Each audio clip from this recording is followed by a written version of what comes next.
20 സങ്കീർത്തനം അതിന്റെ 20 വാക്യം.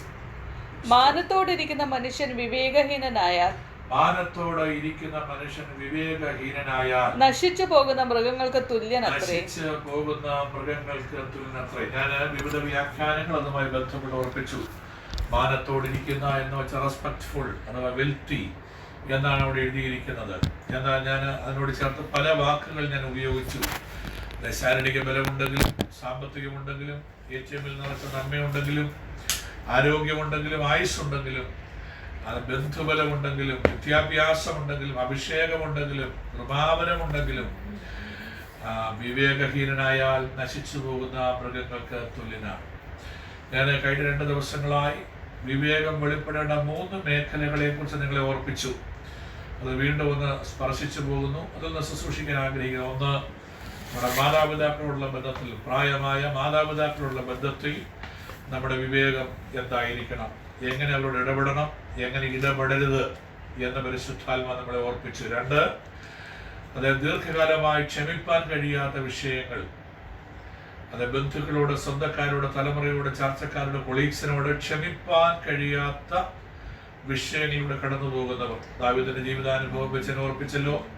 നമുക്ക് വിവേകം അവിടെയും ആവശ്യമാണ്. നമ്മുടെ ജീവൻ നിലത്ത് ഒഴിച്ചു കളയുന്ന വെള്ളം പോലെയാണ്, മടക്കിയെടുക്കാൻ കഴിയുകയില്ല എന്ന തക്കവക്കാരത്തിയായ ഒരു സ്ത്രീയിലൂടെ ദാവീദിനോട് പറഞ്ഞപ്പോൾ അതിന്റെ പിമ്പിൽ യോവാബിന്റെ കൈയാണ് എന്ന് ദാവീദിന് മനസ്സിലാകുകയും അങ്ങനെ അബ്ശാലോമിനെ മടക്കി വരുത്തുവാൻ വിവേകത്തോടെ തീരുമാനമെടുക്കുകയും ചെയ്തതായി നമ്മൾ കാണുന്നു.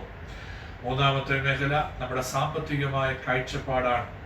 സമ്പത്തിനോടുള്ള നമ്മുടെ മനോഭാവം, സമ്പത്തിനോടുള്ള നമ്മുടെ ആഗ്രഹം, സമ്പത്ത് കൊണ്ട് നമുക്ക് ചെയ്യാൻ കഴിയാത്ത കാര്യങ്ങൾ അഥവാ സമ്പത്തിന്റെ പ്രയോജനമില്ലായ്മ നാം തിരിച്ചറിയണം. അതാണ് നമ്മുടെ ജീവിതമെല്ലാം സമ്പത്തിന്റെ പ്രയോജനത്തെ കണ്ട് നാം ജീവിക്കുമ്പോൾ സമ്പത്തിന്റെ പ്രയോജനമില്ലായ്മ അഥവാ സമ്പത്ത് കൊണ്ട് സാധിക്കാൻ കഴിയാത്ത കാര്യങ്ങൾ ഈ ഭൂമിയിലുണ്ട്, നമ്മുടെ ജീവിതത്തിലുണ്ട് എന്നുള്ള വിവേകം നാം തിരിച്ചറിഞ്ഞ് സമ്പത്തിനെ ബാലൻസ് ചെയ്ത് ദൈവഹിതപ്രകാരം വിനിയോഗിക്കുകയും ദൈവ ഉദ്ദേശത്തിനായി ചെലവിടുകയും ചെയ്യുന്ന ഒരു വിവേകം നമ്മിൽ ഉണ്ടാകണം എന്ന പരിശുദ്ധ. ഇന്ന് രാത്രി വിവേകം നമ്മിൽ വെളിപ്പെടേണ്ട 4-ാമത്തെ മേഖല നിങ്ങളുമായി ഇന്നലെ ശുശ്രൂഷിക്കാൻ ആഗ്രഹിച്ചെങ്കിലും പറ്റിയില്ല.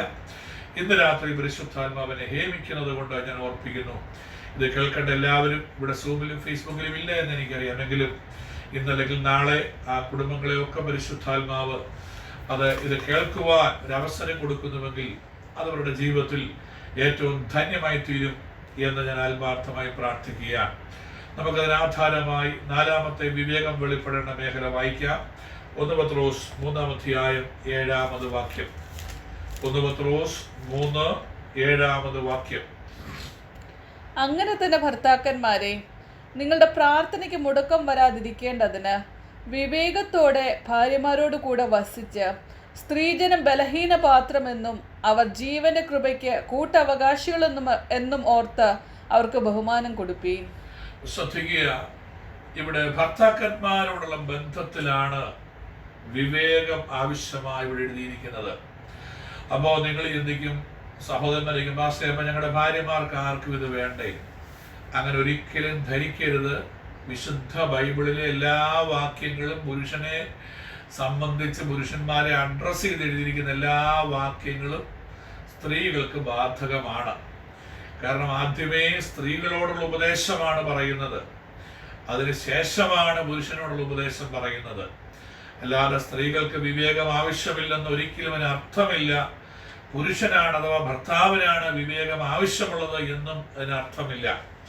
ആ 3-ാം അധ്യായത്തിൽ നമ്മൾ അറിയാം, അതിന് ആരംഭം മുതൽ സ്ത്രീകളോടുള്ള ഉപദേശമാണ്. നിങ്ങളുടെ ഭർത്താക്കന്മാർ വചനമില്ലാതെ കൂടി വരുവാൻ ദൈവം ഇടയാക്കും എന്ന് അവരെ ഉറപ്പിക്കുന്ന ഒരു വചനമാണ്. നിങ്ങൾ ആരെ പോലെ ആകണം, നിങ്ങൾ സാറയെ പോലെ ആകണം എന്ന് അവിടെ വ്യക്തമായി ഭർത്താക്കന്മാരെ എന്ത് വിളിക്കണം, എങ്ങനെ ബഹുമാനിക്കണം എന്നൊക്കെ അവിടെ രേഖപ്പെടുത്തുന്നുണ്ട്. ഹല്ലേലൂയ. നിങ്ങളുടെ ജീവിതം ചാസ്റ്റിറ്റി ഉള്ള ലൈഫായിരിക്കണം, അഥവാ ചേസ്റ്റായ ഒരു ലൈഫ് നിങ്ങൾ നയിക്കണം. അങ്ങനെ നിങ്ങളുടെ ഭർത്താക്കന്മാർ വല്ലവരും വചനം അനുസരിക്കാത്ത പക്ഷം അവർ നിങ്ങളുടെ വചനത്തോടുകൂടി നടപ്പ് കണ്ടറിഞ്ഞവർ ദൈവകൃപയിലേക്ക് വരുമെന്നാണ് അവിടെ പറയുന്നത്. അഥവാ പ്രാരംഭ പ്രബോധനം ഒരു ഭാര്യയുടെ വിശുദ്ധ ജീവിതം കൊണ്ട്, വിശ്വാസ ജീവിതം കൊണ്ട് ഭർത്താവിനെ രൂപാന്തരപ്പെടുത്താൻ കഴിയുമെന്നുള്ള വലിയൊരു സന്ദേശം അവിടെ കൊടുക്കുകയാണ്. സഹോദരിമാരോട് ഞാൻ ആരംഭത്തിൽ പറയുന്നു, അത് കേട്ട് ബോധ്യമുള്ളവർ കരങ്ങൾ ഉയർത്തി ഹല്ലേലൂയ പറഞ്ഞാട്ട്. സഹോദരിമാർക്ക് അത് ബോധ്യപ്പെട്ടെങ്കിൽ കരങ്ങൾ ഉയർത്തി കർത്താവിനെ സ്തുതിച്ചാട്ട്. ഒരു സഹോദരിയുടെ ജീവിത പങ്കാളിയുടെ ഭാര്യയുടെ ജീവിത ശൈലി കൊണ്ട് ഭർത്താവിനെ രൂപാന്തരപ്പെടുത്താൻ കഴിയും, മാനസാന്തരപ്പെടുത്താൻ കഴിയും എന്നാണ് ഇവിടെ വചനം രേഖപ്പെടുത്തുന്നത് പ്രാരംഭമായി. രണ്ടാമതായാണ് ഭർത്താക്കന്മാർക്കുള്ള ഉപദേശം പൗലോസ് രേഖപ്പെടുത്തുന്നത്. ഇവിടെ നാം മനസ്സിലാക്കണം, അനുഗ്രഹിക്കപ്പെട്ട ഒരു ഭാര്യ ഉണ്ടായിരിക്കാം, നല്ല വെഡിങ് ആൽബം ഉണ്ടായിരിക്കാം, കല്യാണത്തിന് കരുവപ്പവും പൂത്തിരിയും മത്താപ്പും ഒക്കെ കത്തിച്ച് മനോഹരമായ വണ്ടികളിൽ യാത്ര ചെയ്തൊരു ആൽബം നമ്മുടെ വീട്ടിൽ ഉണ്ടായിരിക്കാം. അതുകൊണ്ടൊന്നും കാര്യമില്ല. വിവേകമാണ് കുടുംബജീവിതത്തിന് ഏറ്റവും ആവശ്യം. നല്ല ഡബറി കിട്ടിക്കാണാം, നല്ല മനോഹരമായ നന്മകൾ ആ വിവാഹ ജീവിതം മൂലം നമുക്ക് ലഭിച്ചു കാണാം. ഇതുകൊണ്ടൊന്നും കാര്യമില്ല. നമുക്ക് വേണ്ടത് അത് 49-20 വാക്ക് ചേർത്ത് വായിച്ചോണം. മാനത്തോടിരിക്കുന്ന മനുഷ്യൻ, വിവാഹത്തിലൂടെ മാന്യത കിട്ടിയ മനുഷ്യൻ, കുടുംബജീവിതത്തിലൂടെ മാന്യത കിട്ടിയ മനുഷ്യൻ, നല്ല ഭർത്താവിനെ കിട്ടിക്കാണാം, സൗന്ദര്യമുള്ള ഭാര്യയെ കിട്ടിക്കാണാം, സൗന്ദര്യമുള്ള ഭർത്താവിനെ കിട്ടിക്കാണാം, ആരോഗ്യമുള്ള, ജോലിയുള്ള, പ്രതാപമുള്ള, എല്ലാ നിലകളിലും മറ്റുള്ളവരുടെ മധ്യേ കമന്റബിളായ, അപ്രീഷ്യബിളായ ഒരു കുടുംബജീവിതം നിങ്ങൾക്ക് പുറമേ ഉണ്ടായിരിക്കാം. പക്ഷേ സ്വർഗം പറയുന്നു, വിവേകമില്ലെങ്കിൽ നശിച്ചു പോകുന്ന മൃഗത്തിന് തുല്യം. ഇത്രയൊക്കെ നിനക്ക് കിട്ടിയിട്ടും കാര്യമില്ല, നീയും നശിച്ചു പോകുന്ന മൃഗവും തമ്മിൽ യാതൊരു വ്യത്യാസവുമില്ല എന്നാണ് പരിശുദ്ധാത്മാവ് ഈ 16ാമത് രാത്രിയിൽ സഭയെ ഓർപ്പിക്കുന്നത്. അവൾ കുടുംബജീവിതത്തിൽ വിവേകം ആവശ്യമാണ്. വിവേകം, ഇത് മനസ്സിലാക്കുന്നവരെല്ലാം ഒരു ഹല്ലേലൂയ പറഞ്ഞാട്ട്. ഇന്ന് രാത്രി വേള ദൈവമക്കളുടെ ദൈവസ്നേഹത്തോടെ ഓർപ്പിക്കട്ടെ, എന്താണ് ഈ വിവേകം എന്ന് അവിടെ പറയുന്നു. 4 കാര്യങ്ങളിൽ വിവേകം ഉണ്ടാകണം. അവിടെ പറയുന്നുണ്ട് 4, അവിടെ തന്നെ പറയുന്നു 4 മേഖലകളിൽ നമുക്ക് പുരുഷന്മാർക്ക്, ഭർത്താക്കന്മാർക്ക് വിവേകം ആവശ്യമാണ്. ഒന്നാമത് അത് പത്രോസ് പറയുന്നത്, നിങ്ങളുടെ പ്രാർത്ഥനയ്ക്ക് മുടക്കം വരാൻ പാടില്ല. മനസ്സിലാക്കുന്നവരെല്ലാം ഒരു ഹല്ലേലൂയ പറഞ്ഞാണ്. പ്രാർത്ഥനാ ജീവിതത്തിന് മുടക്കം വരാത്ത ഒരു വിവേകം, കുടുംബജീവിതത്തെ ഹാർമോണിയസ് ആയി കൊണ്ടുപോകാനുള്ള വിവേകം, അതാണ് അവിടെ പറയുന്നത്. കുടുംബജീവിതം എൻജോയ് ചെയ്യുവാൻ, കുടുംബജീവിതം എന്ന ബ്ലെസ്സിങ്ങിനെ എൻജോയ് ചെയ്യുവാനുള്ള ഒരു വിവേകം അവിടെ നിങ്ങൾക്കുണ്ടാകണമെന്നാണ് പത്രോസിലൂടെ പരിശുദ്ധാത്മ ഓർപ്പിക്കുന്നത്. നമുക്ക് ആ ബാക്കി ഒരിക്കൽ കൂടെ വായിക്കാം. അങ്ങനെ തന്നെ ഭർത്താക്കന്മാരെ, നിങ്ങളുടെ പ്രാർത്ഥനയ്ക്ക് മുടക്കം വരാതിരിക്കേണ്ടതിന് ഒന്നാമത്തെ വിവേകം എന്താണ്? ഒരു ദിവസം പോലും കുടുംബജീവിതത്തോടുള്ള ഫ്രിക്ഷൻ മൂലം, കുടുംബജീവിതവുമായുള്ള ഭാരം നിമിത്തം പ്രാർത്ഥനാ ജീവിതം മുടങ്ങുവാനോ സമയം കുറയുവാനോ പാടില്ല. ഇത് മനസ്സിലാകുന്നവർ എത്ര പേരുണ്ട്? എന്തിനാണ് ഇങ്ങനെ പ്രാർത്ഥിക്കുന്നത്? ഇതിനെയും കൊണ്ട് ജീവിച്ച് സ്വസ്ഥതയില്ലാത്ത, സമാധാനം തരാത്ത ഇവളെയും കൊണ്ട് ജീവിച്ച് എന്തോന്നിന് പ്രാർത്ഥിക്കാനാ? ദൈവത്തോടും മുഷിയും മനുഷ്യനോടും മുഷിയും, ഇത്രയും പ്രാർത്ഥിച്ചിട്ട് ഒരു മാറ്റമില്ല എന്നൊക്കെയുള്ള നിലകളിൽ നമ്മുടെ മനസ്സ് മഠിപ്പിക്കുന്ന അനുഭവങ്ങൾ കയറി വരുമ്പോൾ നമ്മുടെ പ്രാർത്ഥനാ ജീവിതം മുടങ്ങും. അഥവാ ആത്മീയ പ്രത്യാശ നഷ്ടപ്പെടും, ദൈവത്തോടുള്ള കൂട്ടായ്മ നഷ്ടപ്പെടും. ആ കൂട്ടായ്മ നഷ്ടപ്പെടുമ്പോൾ സഭയോടുള്ള കൂട്ടായ്മയും, ദൈവദാസനോടുള്ള കൂട്ടായ്മയും, ദൈവമക്കളോടുള്ള കൂട്ടായ്മയും നമുക്ക് നഷ്ടപ്പെടും. നാം അത് മറന്നു പോകരുത്. ഇന്ന് പകൽ ദൂതേറ്റെടുക്കുന്നവരെല്ലാം ഒരുമിച്ച് ഹല്ലേലൂയ പറഞ്ഞാട്ട്. അപ്പോൾ ഒന്നാമത്തെ വിവേകം എന്ന് പറയുന്നത് കുടുംബജീവിതത്തിന്റെ ഹാർമോണിയസ് റിലേഷൻഷിപ്പ് ബ്രേക്ക് ആകുകയും അത് നമ്മുടെ ആത്മീയ ജീവിതത്തെ ബാധിക്കാതിരിക്കുവാനും വേണ്ട വിവേകം. അതാണ് പ്രാർത്ഥനയ്ക്ക് മുടക്കം വരരുത്. അതുകൊണ്ടാണല്ലോ എഫേസ്യ ലേഖനം പറഞ്ഞ നിങ്ങൾ കോപിച്ചാൽ സൂര്യൻ അസ്തമിക്കുവോളം കോപം വെച്ചുകൊണ്ട് ഇരിക്കരുത്. സൂര്യൻ അസ്തമിക്കും മുൻപ് തന്നെ ആ കോപത്തിന്റെ മേൽ, ആ ഫ്രിക്ഷന്റെ മേൽ സന്ധ്യയാകും മുൻപ് തന്നെ നിങ്ങൾ ജയമെടുത്തിരിക്കണം. അതാണ് അവിടെ പൗലോസും ഉദ്ദേശിക്കുന്നത്. നമുക്ക് ഇനിയത്തായിട്ട് വായിക്കാം. അങ്ങനെ തന്നെ ഭർത്താക്കന്മാരെ, നിങ്ങളുടെ പ്രാർത്ഥനയ്ക്ക് മുടക്കം വരാതിരിക്കേണ്ടതിന് വിവേകത്തിന്റെ ഒന്നാം ഘട്ടം പ്രാർത്ഥനയ്ക്ക് മുടക്കം വരരുത്. രണ്ടാം ഘട്ടം വിവേകത്തോടെ ഭാര്യമാരോട് കൂടെ വസിച്ച് സ്ത്രീജന ബലഹീന പാത്രമെന്നും. അപ്പൊ രണ്ടാമത്തെ വിവേകം എന്താണ്? കൂടെ വസിക്കുക. നമ്മൾ ഉപവാസം എന്നൊക്കെ പറഞ്ഞാൽ ദൈവത്തോടുകൂടെ വസിക്കുന്നതിന്റെ പേര് ഉപവാസം. ഒരു വർഷത്തിൽ 365 ദിവസമുണ്ട്. 365 ദിവസം ഉപവാസമാണെങ്കിൽ ഭാര്യയോട് കൂടെ വസിക്കാൻ പറ്റത്തില്ല. അത് ദൈവമക്കൾ എപ്പോഴും ഓർത്തിരിക്കണം. എന്നോട് ആരും പിണങ്ങരുത്. എന്നോട് പല ഭാര്യമാരും കുഞ്ഞുങ്ങളും ഒക്കെ കംപ്ലൈന്റ് പറഞ്ഞിട്ടുണ്ട് പലയിടത്തും. ജീവകാലം മുഴുവൻ ഞങ്ങളുടെ അച്ചാച്ചൻ ഉപവാസമാണ് പാസ്റ്ററെ. ദൈവത്തിൽ അതങ്ങനെ പറയുന്നില്ല. ഭാര്യയോടുകൂടെ വസിക്കണമെങ്കിൽ ഉപവാസ സമയം പറ്റത്തില്ല. അപ്പോൾ ഭാര്യയോടുകൂടെ വസിക്കുവാൻ വേണ്ട വിവേകം, ഇതിന്റെ ഗൗരവം മനസ്സിലാക്കുന്നവരൊക്കെ ദൈവത്തെ സ്തുതിച്ചാട്ട്. സ്തോത്രം. ചില വടികളൊക്കെ സൂമിൽ ഉയർന്നു കാണുന്നു. സ്തോത്രം. എന്നോടുള്ള ദൂതാന്നോ അറിയത്തില്ല, അതോ കുഞ്ഞുങ്ങളോടാണോ ഒന്നും അറിയത്തില്ല. എനിക്ക് ദൈവം അനുഗ്രഹിക്കട്ടെ. ഇങ്ങനെയുള്ള സരസമായ നിമിഷങ്ങളൊക്കെ ഞാൻ ഒത്തിരി എൻജോയ് ചെയ്യുന്ന ആളാണ്. അതുകൊണ്ടാണ് ഇതൊക്കെ പറയുന്നത്. ശ്രദ്ധിക്കുക. സ്തോത്രം. അതെ, വടിയെടുത്ത് എന്നോടുള്ള ദൂതായിട്ടാണോ എന്ന് അറിയത്തില്ല. ശ്രദ്ധിക്കുക. ഇന്ന് രാത്രി വേളയിൽ മക്കൾ ഒരു കാര്യം മനസ്സിലാക്കണം.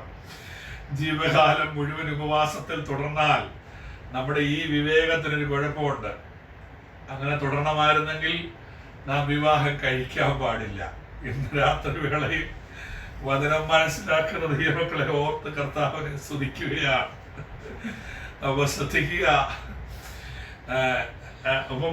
ഭാര്യ ഒന്നാമത് ഞാൻ പറഞ്ഞല്ലോ, പ്രാർത്ഥന മുടക്കാതിരിക്കുന്ന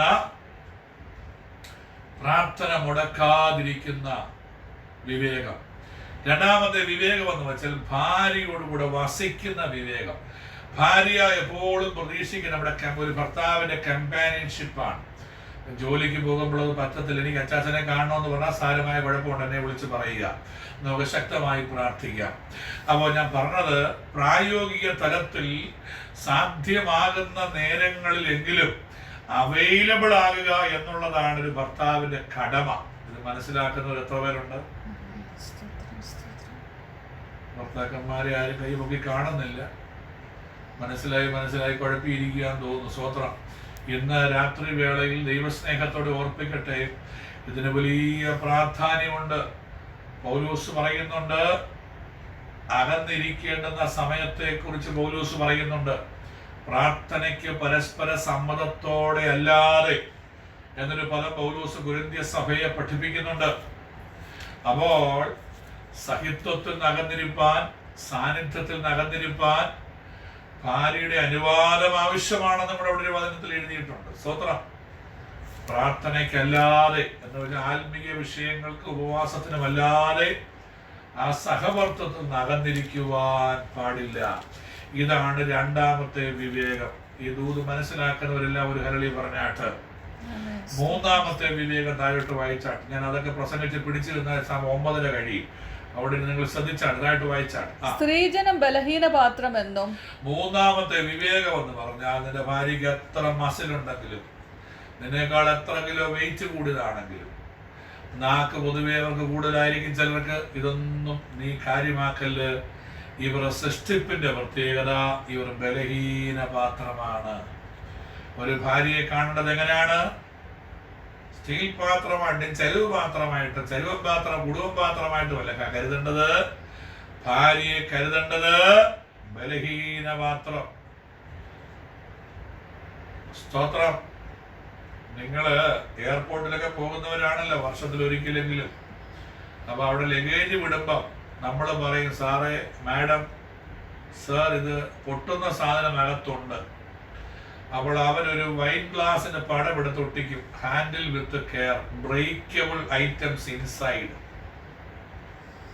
ഇതെനിക്ക് തോന്നുന്നു പല വീടിന്റെ വാതിക്കൽ എഴുതി ഒട്ടിക്കണമെന്ന് എനിക്ക് തോന്നുന്നു. ഞാൻ എപ്പോഴും എയർപോർട്ടിൽ നിൽക്കുമ്പോൾ ഓർക്കാറുണ്ട്, ചില വിശ്വാസ കുടുംബങ്ങളുടെയൊക്കെ വാതിക്കൽ ഈ സ്റ്റിക്കർ 1-2 കിട്ടിയായിരുന്നേ ഓഫീസിൽ നിന്ന് വരുമ്പോൾ ഇതൊക്കെ അവർ കണ്ടുകൊണ്ട് കയറിയാൽ പല പാത്രങ്ങളും ഉടയാതെ മുൻപോട്ട് പോകും. ഞാൻ സരസമായിട്ടാണ് ഇത് പറയുന്നതെങ്കിൽ ഇതിന്റെ ഗൗരവം നിങ്ങൾ മനസ്സിലാക്കണം. ഓഫീസിൽ നിന്ന് വരുമ്പോൾ നമുക്ക് അറിയത്തില്ല ഇത് ബ്രേക്കബിൾ ഐറ്റം ഇൻസൈഡ് ഉണ്ടെന്നുള്ള കാര്യം. എങ്ങനെ പൊട്ടിത്തെറിക്കാമെന്ന് നോക്കി കുത്തിയിരിക്കുക പകലന്തിയോളം. നേരവാ നമ്മളിങ്ങോട്ട് ചുറ്റിക പോലെ കയറി വരുന്നത്. സ്തോത്രം. കൊടുങ്കാറ്റ് പോലെ വന്ന് വീശുന്നത് അപ്പോഴാണ്. സ്തോത്രം. ഓഫീസിലെ ഭാരം, ജോലിയിലെ ഭാരം, ബോസിന്റെ ചീത്തവിളി, ഹോസ്പിറ്റലിലെ പ്രശ്നം, ടെൻഷൻ എല്ലാം കൂടെ കൊണ്ടുവന്നങ്ങ് തലയ്ക്കോട്ടിടും. സ്തോത്രം. ഞാൻ പറഞ്ഞതിന്റെ സാരാംശം, ഇന്ന് ജോമോൾ കയറി വന്നപ്പോൾ ഞാൻ പറഞ്ഞു, ഞാൻ വെള്ളം കുടിച്ചത്, എന്നാലും ഒരു ചായ എടുക്ക്. നിന്റെ കൈ കൊണ്ടൊരു ചായ കുടിക്കുമ്പോൾ എന്തൊരു ആശ്വാസമാണെന്ന് അറിയാമോ? അവള് കൂടെ ചിരിച്ചുകൊണ്ടാണ് അടുക്കളയിൽ പോയത്. ഭയങ്കര ആശ്വാസമാണെന്ന് എനിക്കറിയാം. അലസതയ്ക്കും മടിക്കും ഇങ്ങനെയും ഒരു ആശ്വാസം ഉണ്ടെന്നുള്ളത് എനിക്ക് വർഷങ്ങളായി അറിയാമെന്ന് എന്നോട് പറഞ്ഞു. ഞാൻ പറഞ്ഞതിന് സാരാംശം, ദൈവമക്കളെ, ഇന്ന് പകൽ വേളയിൽ രാത്രി ദൈവമക്കൾ ഒരു കാര്യം മനസ്സിലാക്കണം. ഹല്ലേലൂയ. നമ്മൾ സ്ത്രീജനം ആരാണ്? ബലഹീന പാത്രമാണ്. അവരേത് മേഖലയിലാണ് ബലഹീനമെന്നറിയാമോ? Emotionally they are very weak. ഞാനിവിടെ അല്പസമയം നിൽക്കുകയാണ്.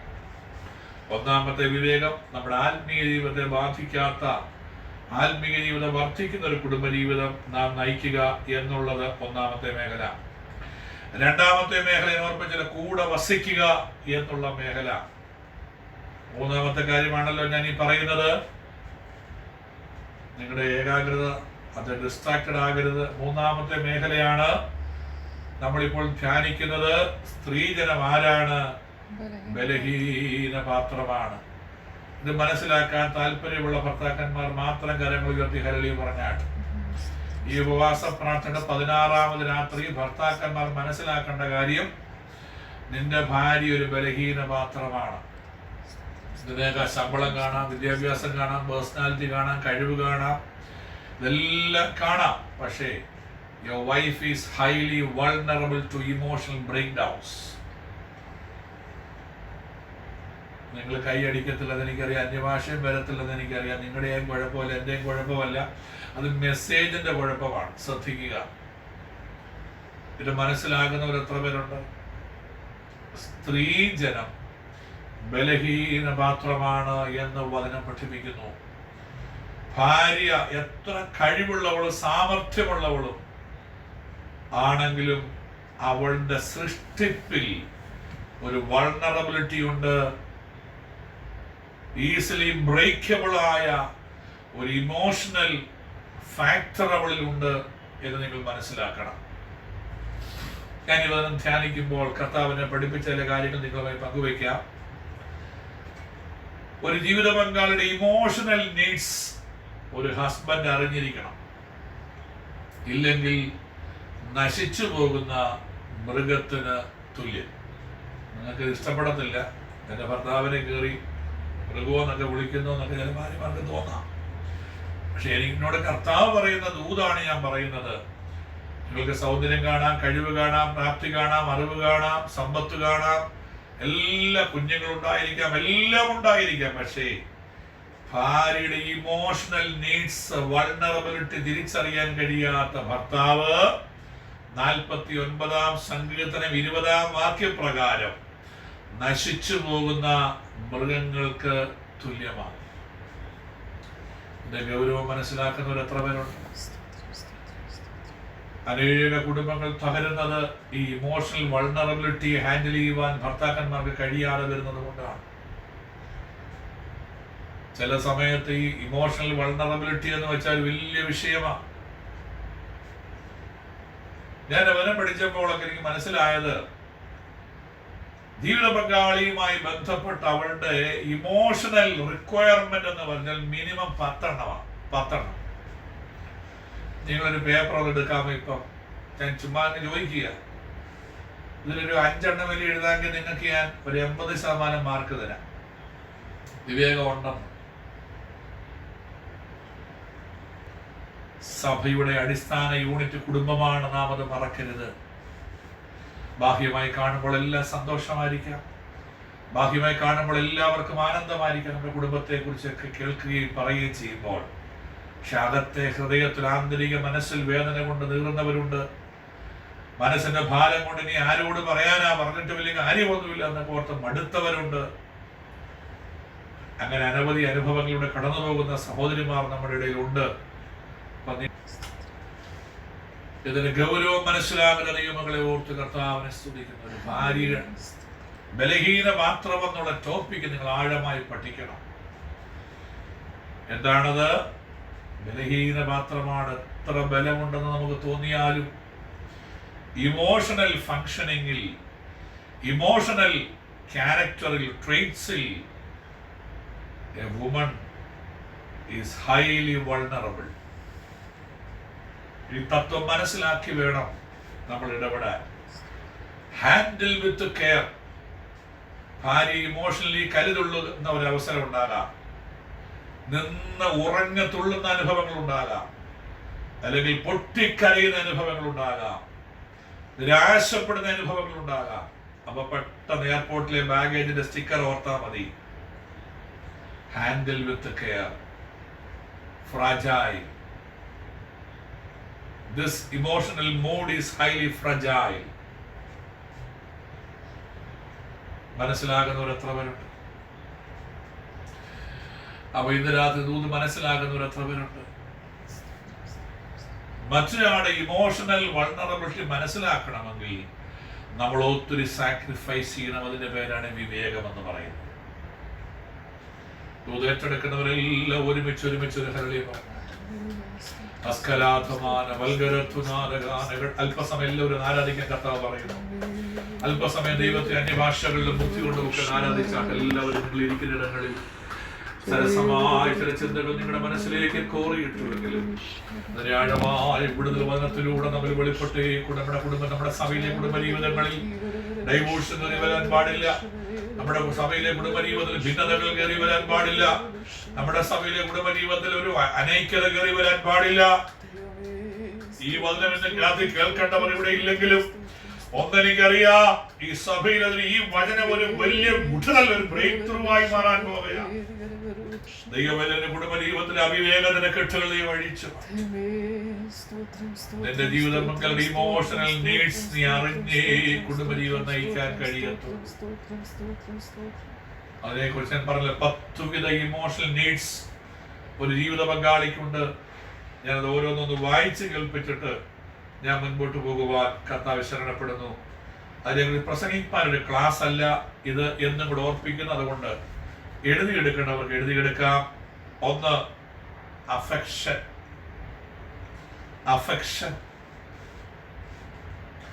2, sexual fulfilment.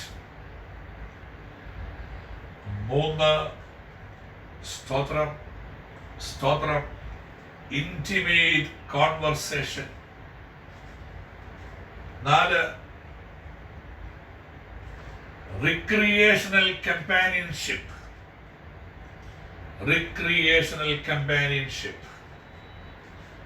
5, honesty and openness. 6, physical attraction. 7, financial support. 8, domestic support. അതിൽ ഞാൻ ഫെയിലർ ആകട്ടോ. സ്വന്തം. 9, family commitment. 10, admiration. ബഹുമാനം. നമ്മൾ അതിലേക്ക് വരുന്നുണ്ട്. പത്രോസ് അത് പറയുന്നുണ്ട്. സ്തോത്രം. ഞാൻ ഒന്നുകൂടെ പറയാം. 10 വിധ ഇമോഷണൽ നീഡ്സ് ഏത് ജീവിത പങ്കാളിക്കുമുണ്ട്. നാം അത് മറക്കരുത്. 1, affection. 2, sexual fulfilment. 3, intimate conversation. 4, recreational companionship. 5, honesty and openness. 6, physical attraction. 7, financial support. 8, domestic support. 9, family commitment, 10 admiration. ഞാൻ വാട്സാപ്പ് ഗ്രൂപ്പിൽ ഇതിടാം. നിങ്ങൾക്ക് പിന്നീട് അതെ ഞാൻ നമ്മുടെ കൗൺസിലിംഗ് ഗ്രൂപ്പിൽ ഇതിടാം. നിങ്ങൾ പിന്നീട് അത് പഠിപ്പാനായി ഉപയോഗിച്ചാണ്. സ്തോത്രം. കേവലം ഒരു പ്രസംഗം നിർത്താനല്ല പരിശുദ്ധാത്മാവിനോട് പറയുന്നത്.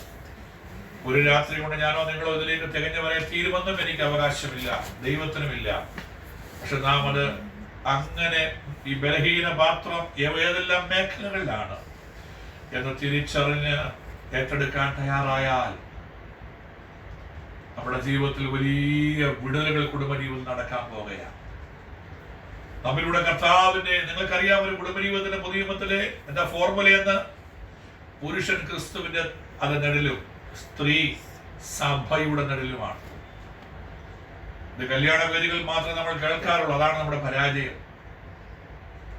പൗലോസ് വ്യക്തമായി പഠിപ്പിക്കുന്ന, വിവാഹം കഴിഞ്ഞവരോട് പഠിപ്പിക്കുന്ന, പുരുഷൻ ക്രിസ്തുവിന്റെ നിഴൽ, സ്ത്രീ സഭയുടെ നിഴൽ. അപ്പൊ പുരുഷന്റെ നിഴലായും സഭയുടെ നിഴലായുമാണ് ദൈവം നമുക്കൊരു കുടുംബജീവിതം തന്നത്. അത് വെളിപ്പെടുത്താൻ കഴിയാത്തത് കൊണ്ടാണ് നമ്മുടെ സഭയിലേക്ക് ആള് വരാത്തത്. നാം അത് മനസ്സിലാക്കണം. ചലഞ്ചിങ് ആയി നാം അത് ഏറ്റെടുക്കണം. നടക്കണമെങ്കിൽ വിവേകത്തിന് 3-ാം ഘട്ടത്തിലേക്ക് ഞാൻ എത്തിയിട്ടുള്ളൂ. 1, നമ്മുടെ ആത്മീയ ജീവിതത്തെ ബാധിക്കാതെ കൊണ്ടുപോകാൻ പഠിക്കണം. 2, കൂടെ വസിക്കണം. 3, ഇമോഷണൽ നീഡ്സ് അറിഞ്ഞിരിക്കണം. അത് ട്രെയിൻ ചെയ്യണം. ഒരു ദിവസം കൊണ്ടോ ഒരു മാസം കൊണ്ടോ നമുക്ക് ഇതിലെത്താൻ കഴിഞ്ഞെന്ന് വരികയില്ല. സ്നേഹത്തിന്റെ ആത്മാവ് ഞാൻ പറഞ്ഞു തരുന്നു. വിവാഹം കഴിക്കാനുള്ള കുഞ്ഞുങ്ങളും വിവാഹിതരായവരും ജീവിതത്തിൽ ഭാരങ്ങളിലൂടെ, ഫ്രിക്ഷനിലൂടെ കടന്നു പോകുന്നവരും ദയവായി ഈ വചനം നിങ്ങൾ ഏറ്റെടുക്കണം. ഞാൻ പരിഹസിക്കുകയല്ല, കുറ്റപ്പെടുത്തുകയല്ല. നമ്മുടെ കുഞ്ഞുങ്ങൾ യൗവന പ്രായമെത്തുമ്പോൾ തന്നെ അവരെ ഇത് പഠിപ്പിച്ചു കൊടുക്കണം. അവരുടെ കുടുംബജീവിതം വലിയൊരു, പിന്നെ നമ്മൾ അവരെ ഓർത്ത് കരയേണ്ടി വരത്തില്ല. പിന്നെ അവരുടെ കുടുംബജീവിതം പ്രശ്നം തീർക്കാൻ പോകേണ്ടി വരത്തില്ല. പിന്നെ അവരുടെ കുടുംബജീവിതത്തിലെ ശണ്ട തീർക്കാൻ നമ്മൾ കടന്ന് കരയേണ്ടി ഉപവസിക്കേണ്ടി വരത്തില്ല. കുഞ്ഞുങ്ങളെ ബാല്യത്തിലെ അവർ യൗവന പ്രായത്തിലേക്ക് കാലത്ത് വെക്കുമ്പോൾ തന്നെ അവരെ ഈ തലങ്ങളിൽ നാം ട്രെയിൻ ചെയ്ത് മുന്നോട്ട് കൊണ്ടുപോയാൽ, നമ്മുടെ കുടുംബജീവിതം വെളിപ്പെടുത്തി അവരെ കാണിച്ചു കൊടുത്താൽ, അവരുടെ ജീവിതവും വരും കാലങ്ങളിൽ അവരുടെ തലമുറകൾക്കും അത് അനുഗ്രഹമായി മാറുമെന്ന് നാം മറന്നു പോകരുത്. ഇന്ന് രാത്രി ദൈവാത്മ ഇടപെടുന്നത് ബോധ്യമുള്ളവർ ഒരുമിച്ചൊരു ഹല്ലേലൂയ പറഞ്ഞാണ്. മാനത്തോടിരിക്കുന്നവൻ എല്ലാം ഉണ്ട്. ജോലിയുണ്ട്, നന്മയുണ്ട്, ആരോഗ്യമുണ്ട്, സമ്പത്തുണ്ട്, തലമുറയുണ്ട്, വാഹനമുണ്ട്, വീടുകളുണ്ട്, ഡിപ്പോസിറ്റ് എല്ലാം ഉണ്ടെങ്കിലും ഈ വിവേകമില്ലെങ്കിൽ നമ്മുടെ കുടുംബജീവിതം നശിച്ചു പോകുന്ന മൃഗങ്ങൾക്ക് തുല്യമാണ്. ഇന്ന് രാത്രി എത്ര പേരോട് നീ ഇടപെടുന്നുണ്ട്? സ്തോത്രം. ഇനിയും ആ വചനത്തിലേക്ക് മടങ്ങി വന്നാട്ട് ശേഷമുള്ളത് കൂടെ വായിക്കാം. സ്ത്രീജന ബലഹീന പാത്രമെന്നും അവർ ജീവന്റെ കൃപയ്ക്ക് കൂട്ടവകാശികൾ എന്നും ഓർത്ത്. വിവേകം എന്താണ്? ഇവരെ ഇങ്ങനെ അവഗണിക്കാൻ പാടില്ല. ഇവരെ ഇങ്ങനെ അവഗണിച്ചിടാൻ പാടില്ല. അവരുടെ ബലഹീനതകളെ കണ്ടറിഞ്ഞ് അവരെ പണിതെടുക്കേണ്ട നമ്മുടെ കടമയാണ്. അവരെ അപ്ബിൽഡ് ചെയ്തെടുക്കേണ്ട നമ്മുടെ ഉത്തരവാദിത്വമാണ്. എല്ലാ കാലവും ഇമോഷണൽ ബ്രേക്ക് ഡൗൺ ലെവൽ തുടരാൻ അനുവദിക്കാതെ അവരെ വളർത്തിയെടുക്കേണ്ട കടമ നമുക്കുണ്ട്. അവരെ പക്വതയിലേക്ക് എത്തിക്കേണ്ട ഉത്തരവാദിത്വം നമുക്കുണ്ട്. നമ്മൾ അവരെ അവഗണിക്കാൻ പാടില്ല. അവരാരാണ്? Esteem them highly. അവരാരാണ്? ജീവന്റെ കൃപയ്ക്ക് അവരാരാണ്? ഇതെന്തിനെ പറഞ്ഞെന്നറിയാമോ? 6ാമത്തെ കാര്യം നമ്മളിൽ വെളിപ്പെടാറില്ല. എന്താ? ബഹുമാനം. ഭാര്യ നിരന്തരം വീട്ടിലുള്ളത് കൊണ്ടും കൂടെ വസിക്കുന്നുണ്ട് നമുക്ക് നഷ്ടപ്പെടാവുന്ന ഒരു സാധനം ഏത്? ബഹുമാനം. ഈ ബഹുമാനം നഷ്ടപ്പെടാതിരിക്കാനാണ് നാം എന്ത് കരുതേണ്ടത്? അവർ ആരാണ്? ജീവന്റെ കൃപയ്ക്ക് നിത്യതയുടെ അവകാശികളാണ് അവർ. ഏറ്റെടുക്കുന്നവരൊക്കെ സ്തുതിക്കാമോ കർത്താവിനെ? നിത്യതയുടെ അവകാശികളാണ് അവർ. ജുലാലാനമ, ഭാര്യയെ നീ അവഗണിക്കരുത്. അവഗണന ഒഴിവാക്കണം. അവിടെ വാക്കുകളെ അവഗണിക്കരുത്, അവിടെ വൈകാരിക തലങ്ങളെ അവിടെ ഇമോഷണൽ നീഡ്സിനെ അവഗണിക്കരുത്, അവിടെ ഫിസിക്കൽ നീഡ്സിനെ അവഗണിക്കരുത്, അവിടെ സ്പിരിച്വൽ നീഡ്സിനെ നീ അവഗണിക്കരുത്. അവളും ആരാണ്? ജീവന്റെ കൃപയ്ക്ക് കൂട്ടവകാശിയാണ് എന്നുള്ള വലിയ വെളിപ്പാട് നമ്മിൽ വേണം. അതിൽ ഒത്തിരി തലങ്ങളുണ്ട്. സമയക്കളോട് ഞാൻ മുൻപോട്ട് പോവുകയാണ്. അവസാനത്തെ ആ ഭാഗങ്ങൾ വായിച്ചാണ്. അവളെ നീ എന്ത് ചെയ്യണം? എന്നോർത്ത് അവർക്ക് ബഹുമാനം കൊടുക്കണം. അവർക്ക് എന്ത് കൊടുക്കണം? ബഹുമാനം കൊടുക്കണം. ഇതാണ് വലിയ വിഷയമാണ്. വിവേകം. ഭാര്യയെ ബഹുമാനിപ്പാൻ കഴിയുക എന്ന് പറയുന്നത് നമ്മുടെ വിവേകം. പബ്ലിക്കലി ഭാര്യയെ താറടിച്ച് കാണിക്കുക, പബ്ലിക്കലി ഭാര്യയോട് ചൂടാകുക, മറ്റുള്ളവർ മുമ്പിൽ വെച്ച് അവളെ അപമാനിച്ച് സംസാരിക്കുക, ഇകഴ്ത്തി സംസാരിക്കുക, കളിയാക്കി സംസാരിക്കുക, അതൊരു ഭാഗം. കുടുംബജീവിതത്തിനകത്ത് അവൾക്ക് ബഹുമാനം കൊടുക്കാതെ ഇരിക്കുക. അവളൊരു കാര്യം നിന്നോട് പറയുമ്പോൾ അത് കോപത്തോടായിരിക്കാം, ഭാരത്തോടായിരിക്കാം, നിരാശയോടായിരിക്കാം, ഒക്കെ പറയുമ്പോൾ അവളെ നീ ബഹുമാനിക്കാൻ പഠിക്കണം. ഇല്ലെങ്കിൽ വിവേകമില്ലാതെ നശിച്ചു പോകുന്ന മൃഗങ്ങൾക്ക് നീ തുല്യനാണ്. ഇന്ന് രാത്രി ഈ വചനത്തിന്റെ ആഴങ്ങളിലേക്ക് ഇറങ്ങുവാൻ താല്പര്യമുള്ളവർ എത്ര പേരുണ്ട്?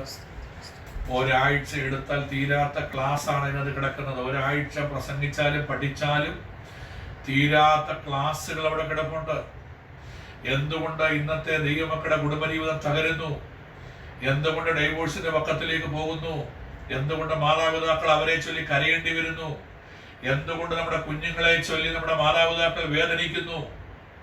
വിവാഹം കഴിച്ച് സ്വസ്ഥമാകാം, അവരെ അയച്ച് സ്വസ്ഥമാകാമെന്ന് കഴിയുന്ന മാതാപിതാക്കൾ അവരുടെ ഉള്ള സ്വസ്ഥതയും കൂടെ പോകയാ ഈ കാലഘട്ടങ്ങളിൽ. കാരണം എന്താ?